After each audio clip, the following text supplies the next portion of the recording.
और चलिए सबसे पहले 10 बजे की 10 ब्रेकिंग पर नजर डाल लेते हैं। आज पहली ब्रेकिंग, भारत अंतरिक्ष में इतिहास रचने की दहलीज पर आज खड़ा है। इसरो के चंद्रयान 3 की आज चांद पर सॉफ्ट लैंडिंग शाम 6:04 पर होगी। चंद्रयान 3 की सफल लैंडिंग के साथ ही भारत चांद पर कदम रखने वाला दुनिया का चौथा देश बन जाएगा। चंद्रयान 3 की सॉफ्ट लैंडिंग पर दुनिया भर की नजर है। चांद के दक्षिणी ध्रुव पर कदम रखने वाला भारत दुनिया का पहला देश होगा। इसरो के मुताबिक चंद्रयान 3 की चांद पर सॉफ्ट लैंडिंग का सीधा प्रसारण किया जाएगा। शाम 5:20 से लाइव टेलीकास्ट शुरू होगा। वैज्ञानिकों की माने तो चंद्रयान की गति के लिहाज से आखिरी 15 मिनट बेहद अहम होंगे।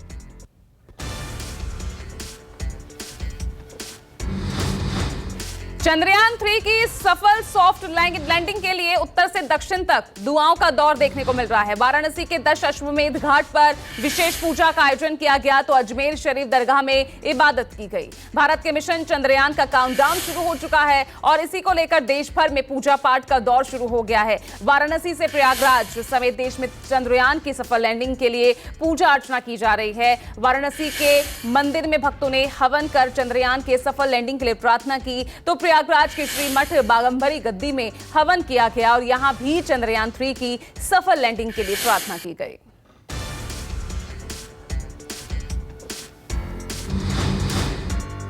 तीसरी ब्रेकिंग, पीएम मोदी के दक्षिण अफ्रीका दौरे का आज दूसरा दिन है। ब्रिक्स से जुड़ी बैठकों के साथ साथ कई देशों के राष्ट्रीय अध्यक्षों के संग उनकी वार्ता होनी है।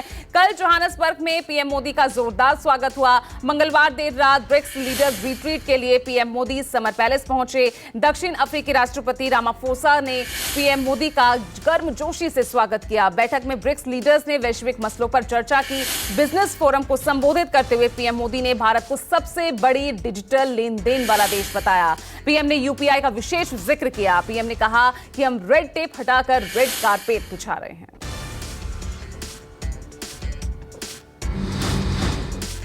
चौथी बड़ी खबर, दिल्ली में अगले महीने होने वाली G20 शिखर सम्मेलन की बैठक में शामिल होने के लिए अमेरिकी राष्ट्रपति जो बाइडेन भारत आने वाले हैं। अमेरिका के राष्ट्रपति जो बाइडेन 7 सितंबर से 10 सितंबर तक भारत में रहेंगे। बाइडेन 20 देशों के समूह में G20 समिट में शिरकत करेंगे। 4 दिवसीय भारत प्रवास के दौरान अमेरिकी राष्ट्रपति बाइडेन और पीएम मोदी के बीच 2 बार मुलाकात होगी।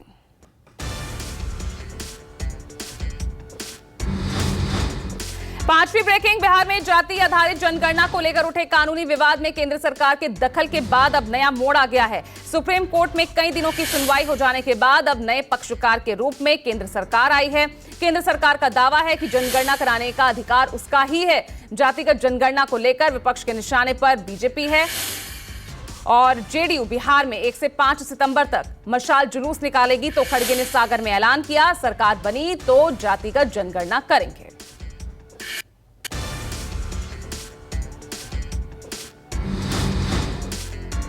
छठी ब्रेकिंग, राजस्थान में इस साल के आखिर में होने वाले विधानसभा चुनाव को लेकर सत्तारूढ़ कांग्रेस और विपक्षी दल बीजेपी पूरी तरह चुनावी मोड में आ चुके हैं। जयपुर में जहां अशोक गहलोत सरकार ने अपनी तमाम बड़ी योजनाओं को बताते हुए मिशन 2030 के लिए विशेषज्ञों की रायशुमारी वाली बैठक का आयोजन किया। जयपुर में मिशन 2030 सम्मेलन का आयोजन हुआ जिसमें सभी वर्ग और क्षेत्र में काम करने वाले लोग शामिल हुए।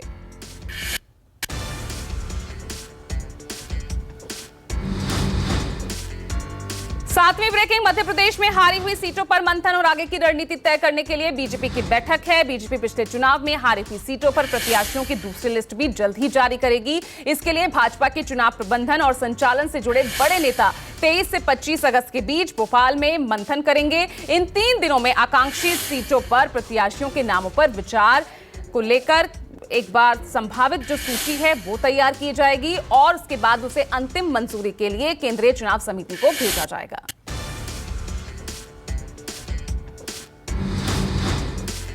आठवीं ब्रेकिंग, राहुल गांधी 25 अगस्त तक लेह लद्दाख दौरे पर हैं। इस दौरान वो कई बार कुछ अनोखा करते दिखे। इसी कड़ी में राहुल गांधी ने लेह मार्केट में खरीदारी की और पूर्व सैनिकों से भी मुलाकात की। लद्दाख दौरे के दौरान मोटरसाइकिल से लेह के लामायुरु पहुंचे कांग्रेस के वरिष्ठ नेता राहुल गांधी सेवानिवृत्त सैनिकों से रूबरू हुए। लेह बाजार में राहुल ने पूर्व सैनिकों के साथ तिरंगा लहराया और भारत माता की जय के नारे बुलंद किए। देश के लिए युद्ध सैन्य अभियान में लड़ चुके सेना के कई पदक विजेता भी वहां मौजूद थे।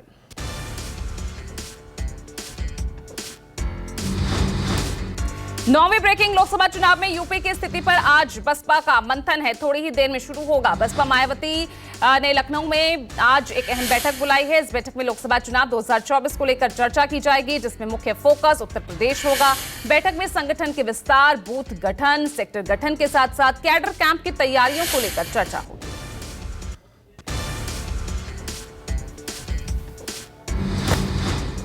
और 10वीं ब्रेकिंग, मथुरा में आरएसएस की क्षेत्रीय प्रांत की बैठक शुरू।